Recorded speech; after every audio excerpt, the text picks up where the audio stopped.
السلام عليكم ورحمة الله وبركاته.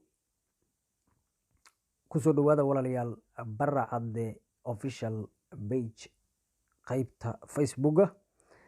maantay waxaan idiin wadnaa program qiso naxadin leh oo ka dhacday magaalada Kismaayo. intii aanan u guda gelin waxaan idinka codsanaynaa share, comment, like.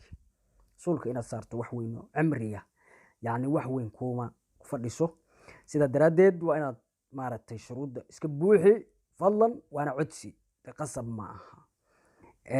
inta markaan ka gudubno walaalayaal, magaalada Kismaayo xarunta gobolka Jubbada Hoose dhacana dalweynaha Soomaaliya qaybtiisa koonfureed, waxa ka dhacday nin iyo xaas isqabay isku lahaa hal canug oo gabar ah oo sanad jir ah ayaa waxa soo kala dhex galay murankii wuxuu kalifay wuxuu socdaba wuxuu sababay murankii odagii inuu gabadhiisii nolosha ku duugo. subxaan allah. odagii iyo gabadhii isqabay halka canug owlaad ka haystay maanta waa ilmo la'aan.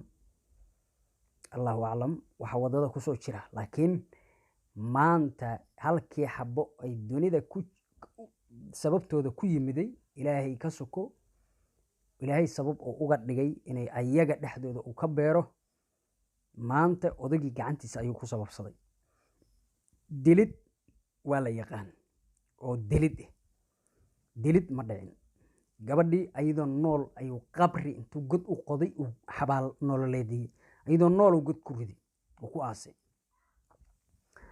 gabadhaasu sanad bay jirtay, waxba ma galabsan, waxba ma hadlayn, waa ilmo yar. waalidiinta waxyaabaha maaragtay looga baahan yahay waxaa ka mid ah inay aad iyo aad horto khilaafkooda dhanka ilmaha ayna u leexin. taasuna waa maaragtay wax aad u wanaagsan.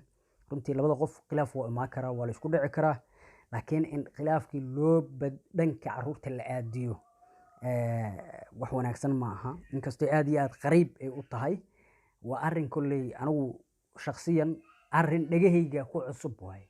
markii aan maqlay runtii aad iyo aad ayaan arrinkaas uga argagaxay. muuqaal yar oo videoga gadaashiisa dambe aad ku arki doontaan ayaan maaragtay laysoo diray na ku ogaaday inay wuxuu xaqiiq ay yihiin kadib markaa rumaysan waay. walaalayaal, odaga iyo gabadha kolley lamaanaha canuga haystay ayaa khilaaf ka dhexay. khilaafkoodii ayaa waxa u dhacday dhankii caruurta. haddaba waa kan canuga yarkaa saqiirka ah dhibaatada loo geystay, hal asoo noolna godka inta lagu riday. odagii waa kaa uu ka soo bixinaya, asoo nool ayaa lagu riday canugaas oo qaylinaya ayaa godkaas lagu riday laguna aasay oo ku aasay ninka hadda god ka soo bixinayo. kadib baaritaan ciidamada ammaanka Jubbaland ay ka sameeyeen gurigooda ayaa lagu ogaaday inuu canugu halka ku jiro. odagii markii lagu cadaadiyeyna wuu soo saaray waa lagu amray. wakaa subxaan allah. ilaahay ha looga baqo owlaadda ilaahay jirkiina ka beeray. ilaahay ha looga baqo. wassalaamu calaykum waraxmatullaahi wabarakaatu.